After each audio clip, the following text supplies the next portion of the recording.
Welcome to the Numbers Game. I'm Cynthia Frelund, and it is week 15, which means all of the buys are over for the entire season. That means we have 15 more games to break down through the lens of contextualized data, along with a few fun extra facts and stats to know. A fact to know, I'm going to have to give my Michigan card back because, yes, I am wearing a sweatshirt, a sweater, a long sleeve shirt, and another t-shirt under that. Whatever. We're casual here. We're just staying warm. It's fine. It's Southern California. I have now lost any hardiness I had. I really appreciate all of the AI segment names you came up with. I think we should put them to a vote. I'm going to put the top few out on my socials as a poll on Friday, and we can do this the old-fashioned voting way. Most importantly, though, as always, thank you for choosing to spend some of your time and energy with me. It means a ton to me. Last week, my model went 10 wins and 3 losses straight up, 8-5 ATS, and a very ugly 3-10 on totals. That brings my season through 14 weeks to 69.2% straight up, 52.2 ATS, and 50.7 on totals. Usually the flow of the show is kind of chronological from early to late to Monday games, but this week we are going to mix it up because some games have greater implications for the postseason than others, and this whole show is a work in progress to figure out how to make the best possible show. So the idea this week is to focus on the bigger games and then go from there. There are big seeding implications for both the AFC and NFC based on the outcome of the Bills at Lions in the Motor City.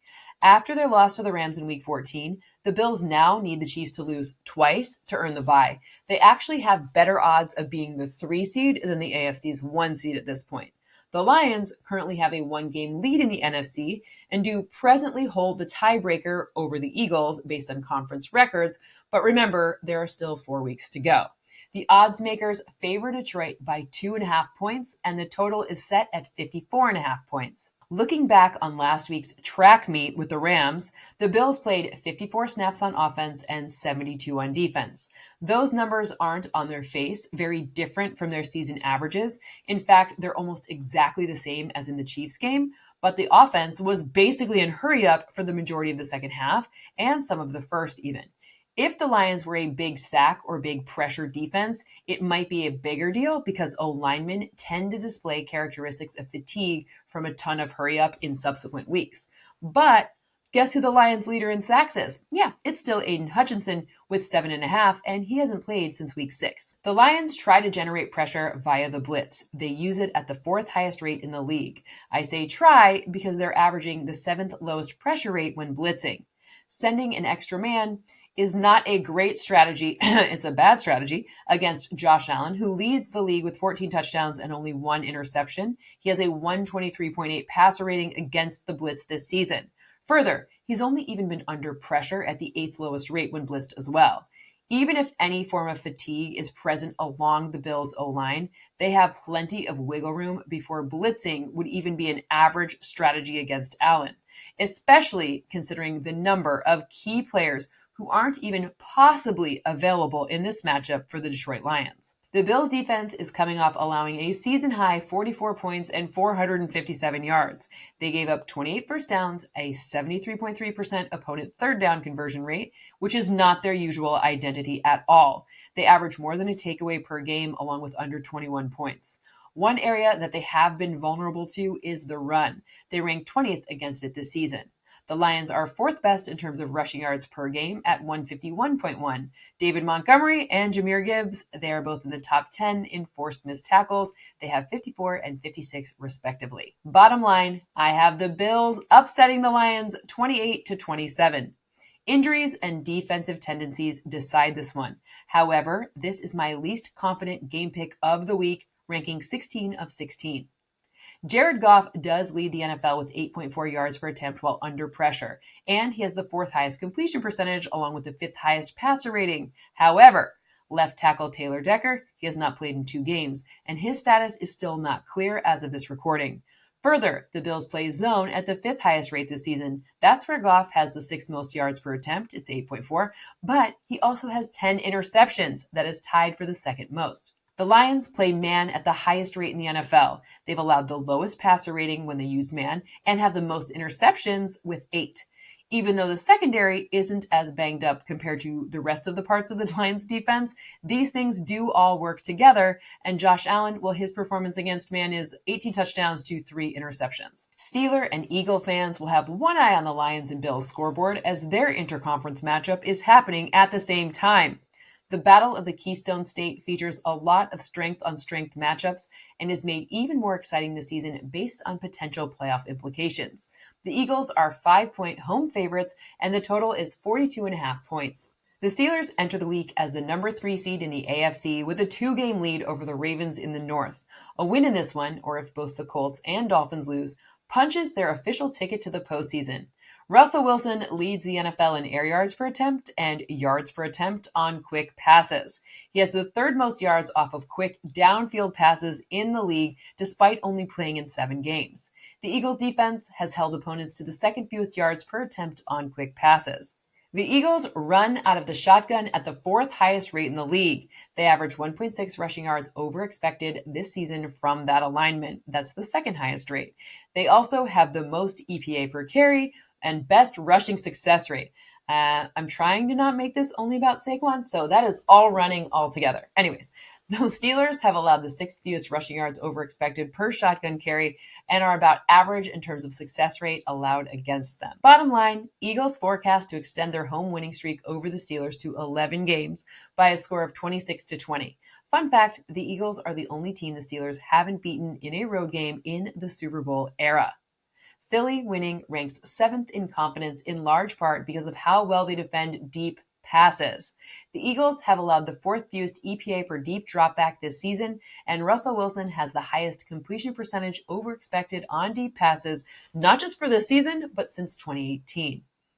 George Pickens is potentially unavailable due to a hamstring injury, which makes it less likely that Wilson would extend his individual streak, which is that he's won each of his last 4 matchups against a number 1 total defense. The Bills and Steelers are both trying to keep pace with the Chiefs, who now have a 2-game conference lead thanks to a divisional win via Doink last week. This week, they take on the best interview in all of sports right now, Jameis Winston and the Browns in Cleveland. Pop quiz. Do you know the state that's gotten the most snow over the past 5 years per square foot? It's Ohio, even more than Alaska or Colorado or Maine or anywhere else you might think. The forecast for right now. It's cloudy and becoming windy with snow showers with a high of 39 degrees. That is per the Weather Channel, FYI. Odds makers favor the Chiefs by 4 and set the total to 45 points. The Browns defense has blitzed at the 9th highest rate about 1/3 of the time, which is likely not a great strategy here, since Patrick Mahomes has the 2nd highest passing success rate this season at 56% against the blitz. Also, 3rd down is still magical for Pat. He has a 45.6 EPA on this crucial down, which is 14.4 more than the next closest player.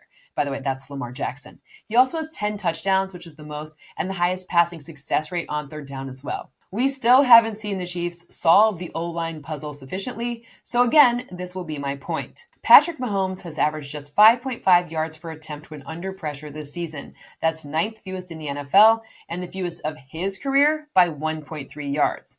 Myles Garrett has 63 pressures, which is tied for 2nd most. He has 46 more pressures than the next closest Brown edge rusher, so containing Garrett will be the focus for the tackles. Bottom line, the Chiefs do it again, 26-20. Kansas City winning ranks 6th of 16 in confidence this week. I know the Chiefs haven't covered their number in 9 games, and 6 points I forecast is more than the 4 Vegas forecast. So this is why. It's because of the Kansas City defense. One example on intermediate passes. Jameis Winston has 739 yards on these 10-19 air yard passes since week 8. That is tops in the NFL, but he also has the 2nd most interceptions on them. This is not a great place to target the Chiefs. They've allowed the 2nd fewest yards per intermediate pass this season. If Houston beats Miami and the Colts lose to the Broncos, then your AFC South champ will be the Texans. Miami currently has just a 14% chance to make the postseason in my model, so a road win in H-Town would be huge. The total is 47 points, and the Texans are field goal favorites. Tua Tagovailoa has targeted open receivers at the highest rate in the league this season, 57%.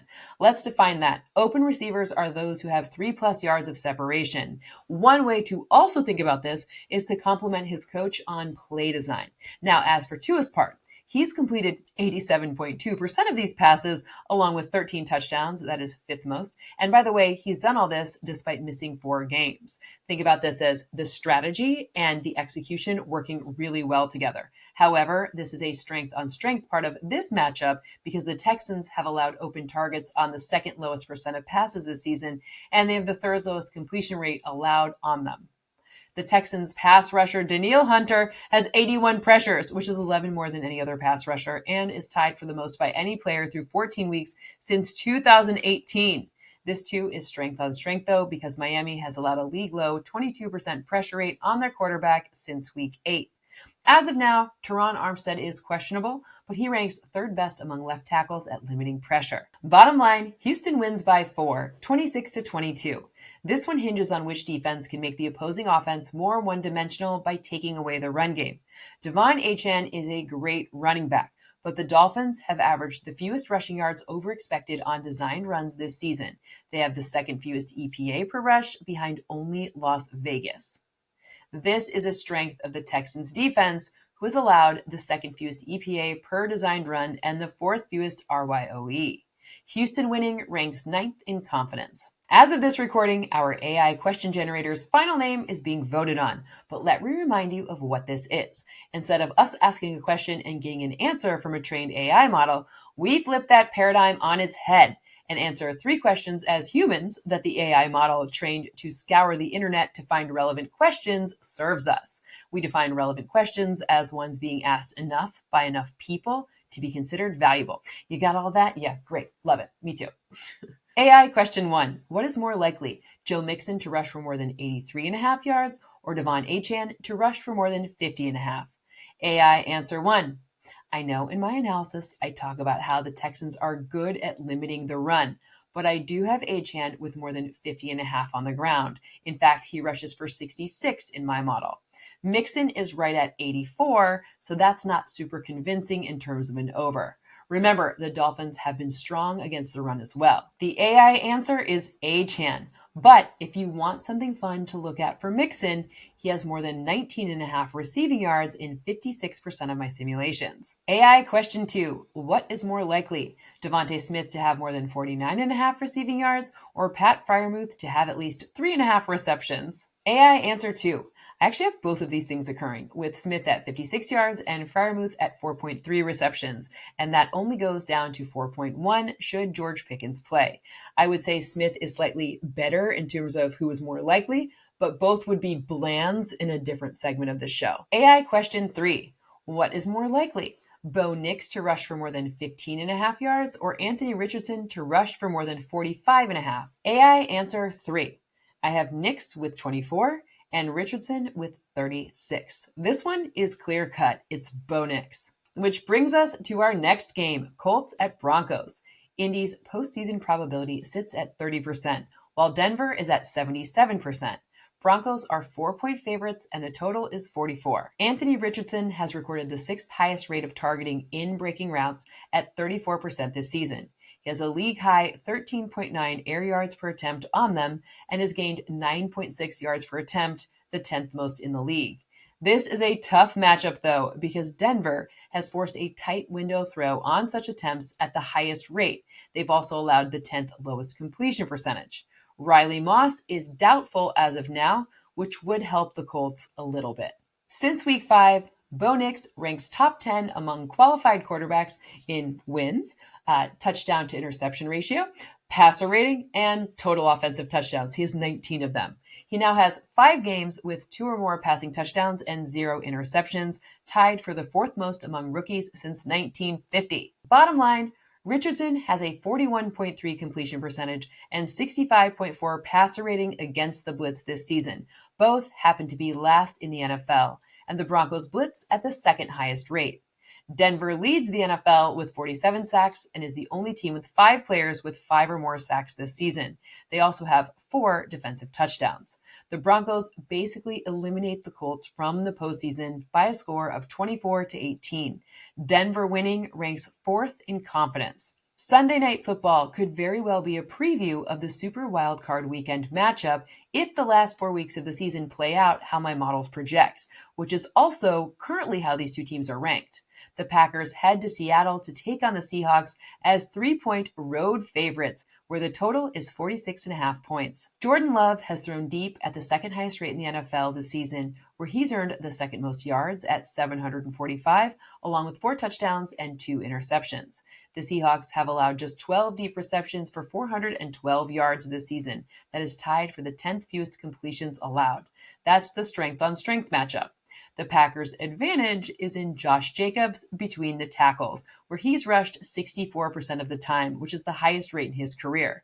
He leads the NFL in such yards at 731, and Seattle has allowed 5 yards per carry to inside rushes, second most. Geno Smith has thrown for the 5th most yards and completed passes at the 3rd highest rate when not under pressure this season, but he's been under pressure at the 10th highest rate.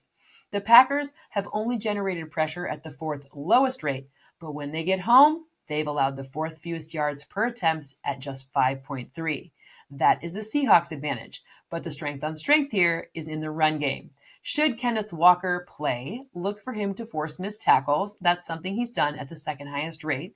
And Zach Charbonnet, he does have the 5th most yards after contact per carry. However, the Packers, they get into their opponent's backfield.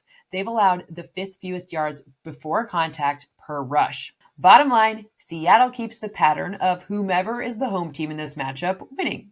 This would be the 11th such time that happens. The upset, Seattle winning, ranks 12th of the 16 games in confidence, and I have Seattle winning 24-22, in part because of what happens when Green Bay blitzes and then doesn't blitz. As in, Geno Smith has the 6th highest yard per pass average against the blitz, and he's 8th best in terms of completion percentage, and the Packers, they have the 5th lowest blitz rate. However, when they do blitz, they pressure quarterbacks at the 12th highest rate. When they don't, it's the 6th lowest. The delta is 17.3 percentage points. That is the 6th largest difference in the league.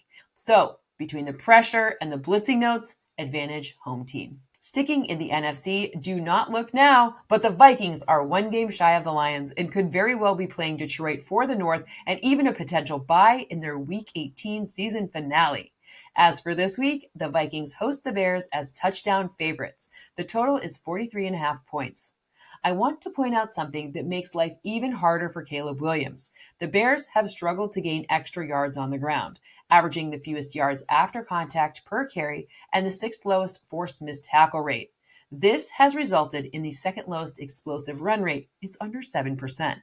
Williams has been sacked 56 times. That's the most in the NFL. But he has not thrown an interception since his Week 7 bye. That is 7 straight starts without a pick, which is the longest streak by a rookie since 1950. Sam Darnold is averaging the most yards per deep pass by any quarterback since at least 2018. It's 19.4 yards. He has the 2nd most EPA per pass and 2nd highest success rate. Chicago's defense has allowed the 4th most yards per deep pass and the 3rd highest success rate on them. Bottom line, I have a lopsided victory for the Vikings projected 27-17. Minnesota winning ranks 3rd in confidence. One driving factor that I haven't even mentioned yet, the Vikings defense, which has earned 47 unblocked pressures, which is 2nd most, and 9 unblocked sacks, which is the most this season. Chicago has allowed the 3rd most unblocked pressures this season at 45. Tampa can't officially clinch this week, but they are atop the South by 1 game, and if they clear the Chargers, it will be very hard for the Falcons to overtake them. They have a 65% probability in my model of making the postseason, and the Chargers, well, they have a huge one. It currently sits at 90%. Chargers are home field goal favorites in a game where the total is set at 46.5. Shotgun runs, they show up again here. It's an interesting trend. The Bucs running backs have the highest yard per carry average on them at 6.7 yards. They also have the most rushing yards over expected per carry at 2, the most yak per carry at 4, and the Chargers defense, they've allowed the 7th most RYOE per shotgun carry to running backs since Week 7 at 0.7 yards. Bucky Irving left the game last week and hasn't practiced as of this recording, but He has the third highest forced missed tackle rate among running backs at 36.5%. And the Chargers, they have the fifth highest missed tackle rate on running backs since week 7 at nearly 30%. Both Irving and Rachaad White are top 6 at the position in yards after contact per carry this season. And guess what? The Chargers, they've allowed the 10th most per carry at 3.5 yards. Bottom line, I have a Tampa Bay upset here, 24-23, and the Bucs winning ranks 15 of the 16 games in confidence, so second lowest. Even though the Chargers lead the league with 26 sacks and 55 hits since week 8, Baker has only been hit 20 times on dropbacks in this time frame. That is the fifth lowest. The Chargers defense is the best scoring defense and has allowed 20 or fewer points in 11 games this season, but a decreased capacity on offense with injuries to J.K. Dobbins and potentially still Ladd McConkey increase the number of potential possessions for the Bucs and drive the upset. Which brings us to list number 2, our top-end touchdown scorers. 5 big names who forecast for big games and a trip or so to the end zone. Number 1, Mike Evans. I know that this point is about the touchdown, but let's also track his yards needed to reach 1,000 for the 11th season. It's at 410 remaining, or an average 102.5 per game for the next 4. Number 2, Justin Jefferson. Shocking, I do not have 5 passing touchdowns in the cards for Sam Darnold in this week, but go routes give Jefferson the edge. Number 3, Nico Collins. I know the next-gen stats, they show Jalen Ramsey has allowed a sub-30 passer rating as the nearest defender in man. And Nico Collins, he does have a good yards run per route in man. However, the Fins play zone at the 8th highest rate. They're a low-pressure team, and they will scheme to get him away from Jalen Ramsey. Number 4, Saquon Barkley. Okay, I'm going to add something interesting here because this is very chalky, even though the Steelers are good against the run. However, Barkley leads the NFL with 11 touches in which he was tackled at the 1-yard line. Hurts passed or rushed it himself for the touchdown after all but one of those touches. Saquon Barkley has 0 touchdowns on drives in which he was tackled at the 1 this season. So the touchdown I'm forecasting comes from at least the 2-yard line.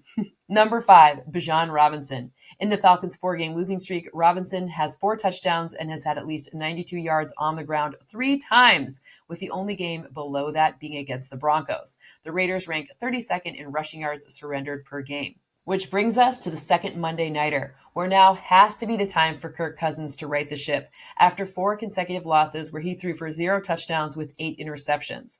The Falcons are now 1 game back of the Bucs in the South. Atlanta is a 4.5-point favorite in Vegas, and the total is 44.5 points.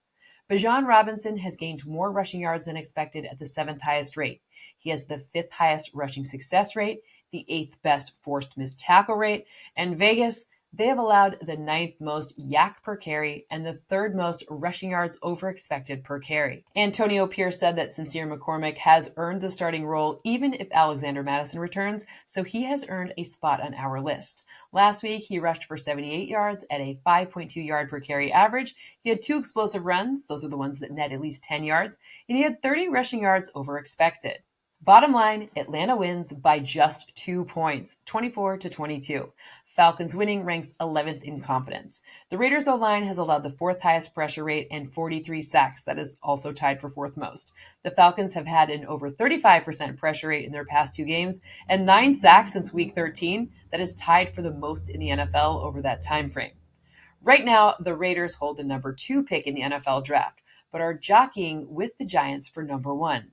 New York hosts the Ravens, who are 15-point road favorites, and the total is 43 points. Lamar Jackson leads the NFL with 18 passing touchdowns on downfield passes, so those are 10-plus air yard passes. He only has 1 interception as well. His 135.1 passer rating, it also, guess what, league's best. The Giants have allowed the 2nd most EPA per downfield pass this season. Malik Neighbors needs 5 receptions to get to 85 and pass Brock Bowers for the 2nd most receptions through 12 career games all time. He would need 12 to pass Odell Beckham Jr. He has the lead at 91. Bottom line, Ravens win 29-16, and this, it ranks 1st in confidence for the week. Derrick Henry has the 3rd most forced tackles this season at 78, and the most yards off of them at 587.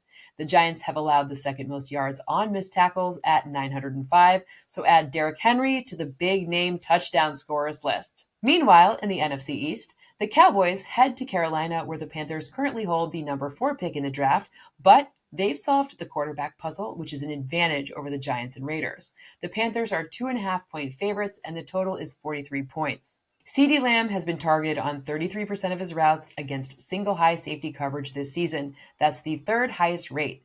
The Panthers use single high at the second highest rate. Bryce Young has improved dramatically when passing under pressure since his reset. He now has a 7.9 yard per pass average and a 4.1 CPOE since week 8. It was 3.1 yards per pass and negative 12.2 CPOE in weeks 1 and 2.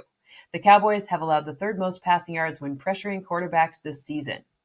Bottom line, I have the Panthers finally winning after 3 close losses, 23-22. Carolina winning ranks only 13th in confidence, though. Looking at rushing under center, this is where the Panthers' edge lies. About 57% of their rushing attempts have been with the quarterback under center. That's the 11th highest rate, and they earned the 6th most rushing yards over expected on them.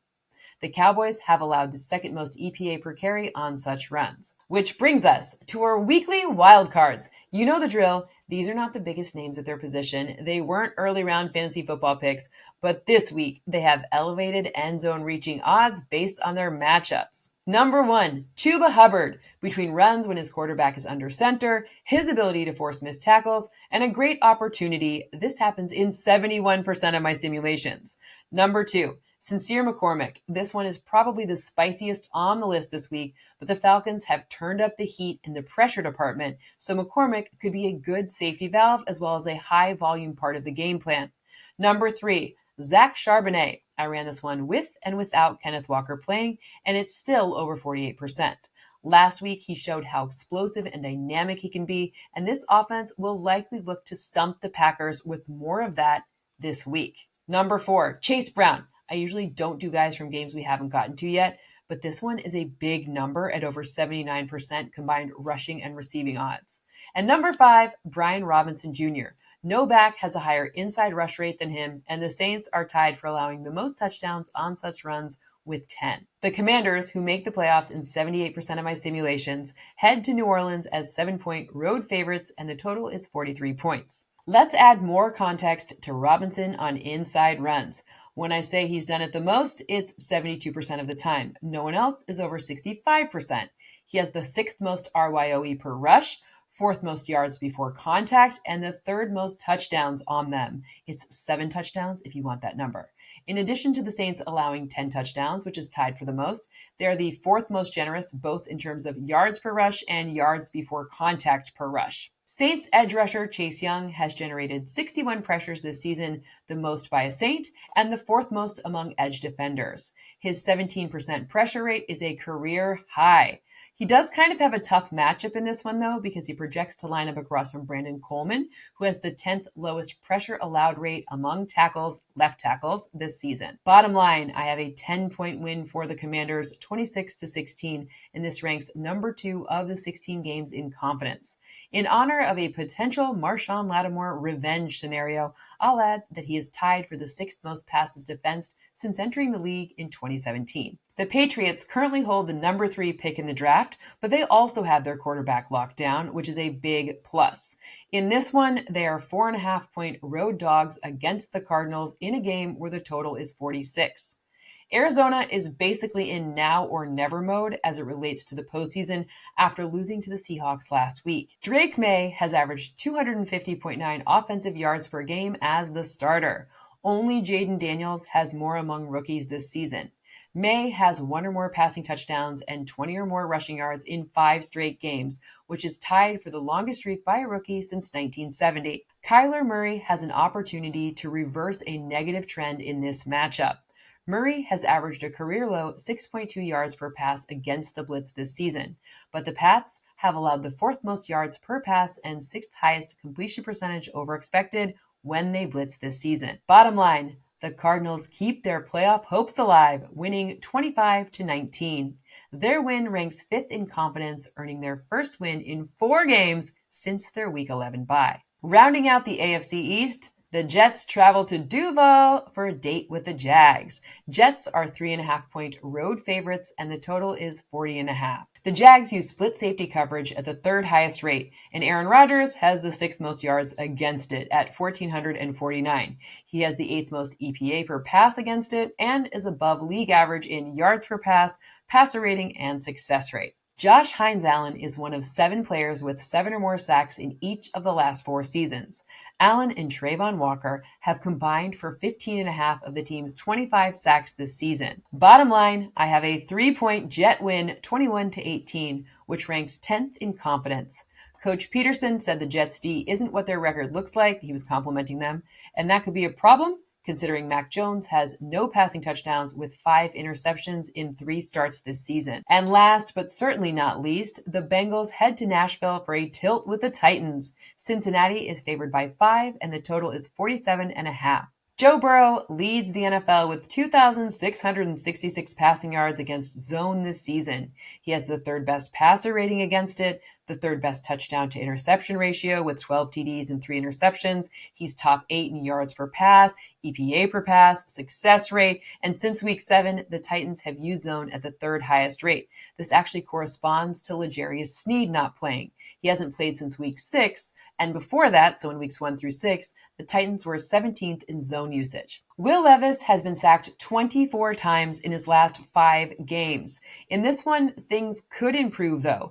Yes, Trey Hendrickson leads the NFL with 12.5 sacks, but all of his sacks have come when he's been blocked one-on-one.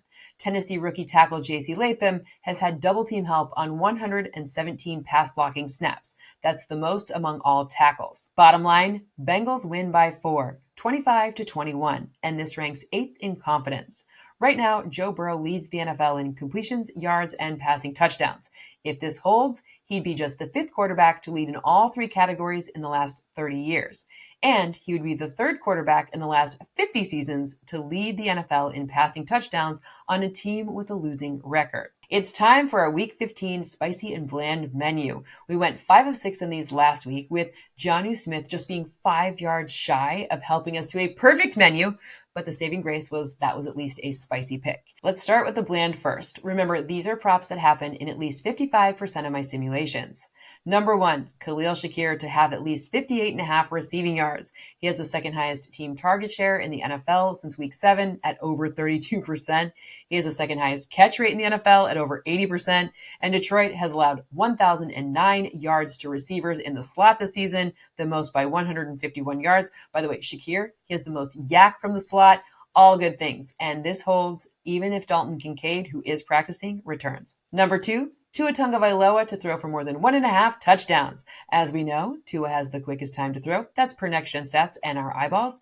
And Houston, they've allowed 10 passing touchdowns on quick passes. That's tied for the 3rd most. Number 3, Tony Pollard to rush for more than 69.5 yards against the Bengals. Another way to contain Trey Hendrickson, other than the double team, is to run away from him, in fact. On to the spicies. These happen in at least 48% of sims with enough volatility to make the juice worth the squeeze. Remember, normal spice levels are 2 blands and 1 spicy. My preferred recipe is 2 spicy and 1 bland. Spicy number 1. DK Metcalf to earn more than 64.5 yards. I like the touchdown here too, but let's focus on the yards. I can give you a ton of fun stats on Jackson Smith and Jigba, out of the slot, when used in motion, all of these things where he's a top tier guy, which is why DK is now the spicy one. One thing that is an advantage for Metcalf is go. On that route, no player has more yards than his 1,729 since entering the league in 2019. Just a note here, this is still valid even if Jair Alexander plays. Number 2, Terry McLaurin touchdown. Jaden Daniels has thrown 5 touchdowns to Terry McLaurin with less than 1 yard of separation. That is tied for the most among quarterback wide receiver duos. And he forecasts to not really have to deal with a ton of tight coverage even against the Saints. Spicy 3, Devontae Adams touchdown.